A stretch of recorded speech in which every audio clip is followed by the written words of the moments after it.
Who were the Apache before history books named them warriors? Where did they come from before borders divided the land?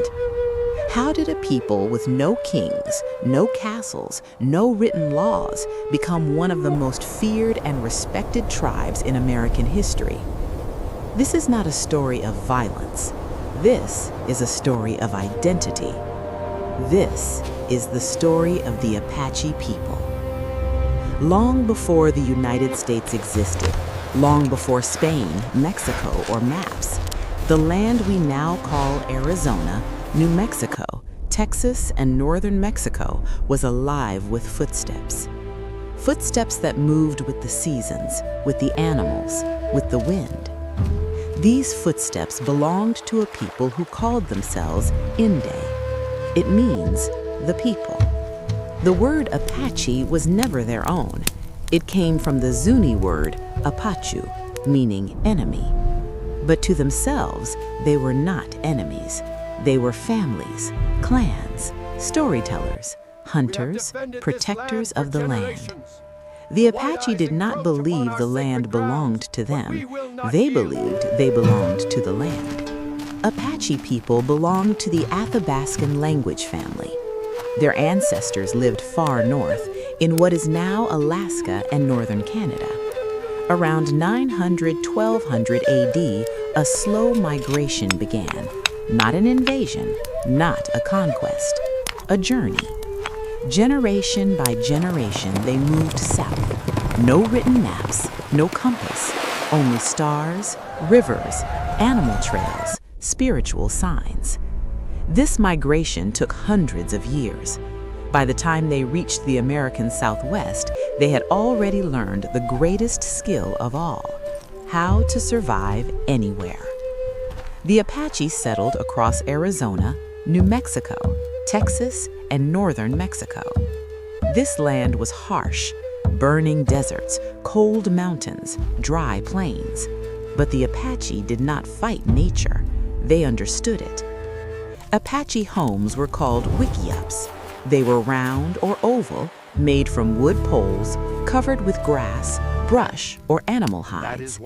They were not permanent because Apache life was not about staying still. Men hunted deer, antelope, buffalo. Women gathered berries, mesquite beans, roots, corn. Children learned by watching, not being ordered.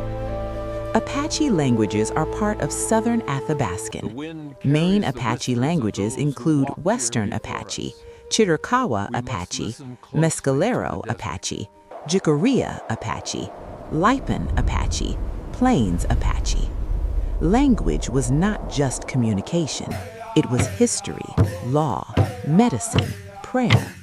Stories were told at night, around fires, passed from elders to youth. To forget the language meant to lose the soul. The Apache were not one single nation. They were many groups united by culture and belief. Major Apache groups: Chiricahua, mountain warriors; Mescalero, desert survivors; Jicarilla, plains and mountain people; Western Apache, central Arizona; Lipan, Texas and Mexico; Plains Apache, Kiowa Apache. Each group had its own leaders, its own territory, its own traditions. There was no king. Leadership was earned, not inherited. Apache spirituality focused on balance. They believed the earth is alive, mountains have spirits, animals are teachers. Their creator was called Usan.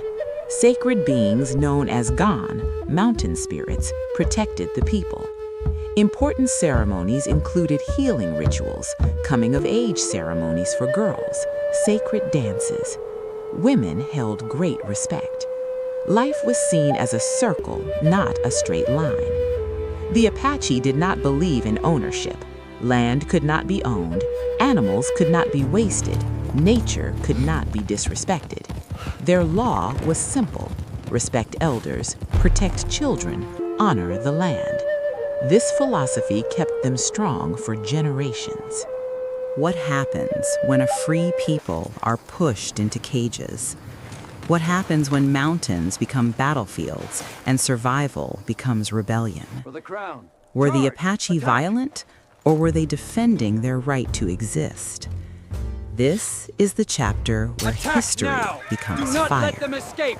This To arms! is the story Hold the of line! Apache Fire the resistance. musket! In the early 1500s, the first outsiders entered Apache lands. They came wearing armor. They carried crosses. They spoke of God, but arrived with swords. They were the Spanish. They did not understand the Apache way of life. No kings, no cities, no permanent borders. To the Spanish, land had to be owned. To the Apache, land had to be respected. This difference changed everything.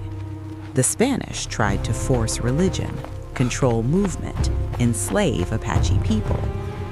Apache men, women, and children were captured and sold. The Apache did not forget. Raids were not random violence. They were acts of survival, a response to invasion. After Mexico gained independence from Spain, things became worse. Mexican governments placed bounties on Apache scalps.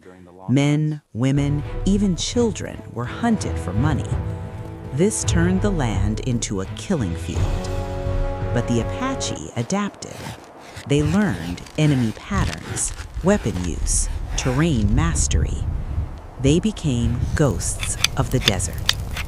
By the mid-1800s, a new power arrived, the United States of America. Gold had been discovered. Railroads were planned. Apache land stood in the way. Treaties were signed, then broken, again and again. Apache warriors did not fight like European soldiers. They used guerrilla warfare, speed and silence, night attacks, mountains as shields. They traveled light, they moved fast, they disappeared. A small Apache group could defeat a much larger army, not because of numbers, but because of knowledge. They knew every canyon, every trail, every hiding place. Cochise, a master strategist, a leader respected even by his enemies. Cochise believed in peace until peace was betrayed. When falsely accused and imprisoned, his trust was broken forever. Mangas Coloradas, tall, powerful, wise. He tried diplomacy. He was captured under a flag of truce and murdered. His death united Apache resistance. Victorio, a fearless leader who refused to accept reservation life. He led his people across deserts and borders, fighting until the end. Geronimo, or Goyal, the most famous Apache name. Geronimo was not a chief. He was a medicine man with spiritual power and courage. He escaped reservations repeatedly. With only a few warriors, he challenged two nations, the United States and Mexico. He surrendered in 1886. He was the last major native leader to do so. The Apache had no palace, no throne. Their kingdom was mountains, deserts, rivers, sky. Leadership was earned through wisdom, bravery, generosity. A leader could be challenged, a leader could be replaced. Power was never absolute. After surrender came a new battle, reservations. Apache people were moved far from their homelands. Conditions were harsh, poor food, disease, military control. Children were taken to boarding schools. Their hair was cut, their language was forbidden, their identity was attacked. The goal was not peace, it was erasure. The greatest Apache fear was not death. It was losing culture, losing language, losing identity. Elders watched traditions fade, but they did not give up.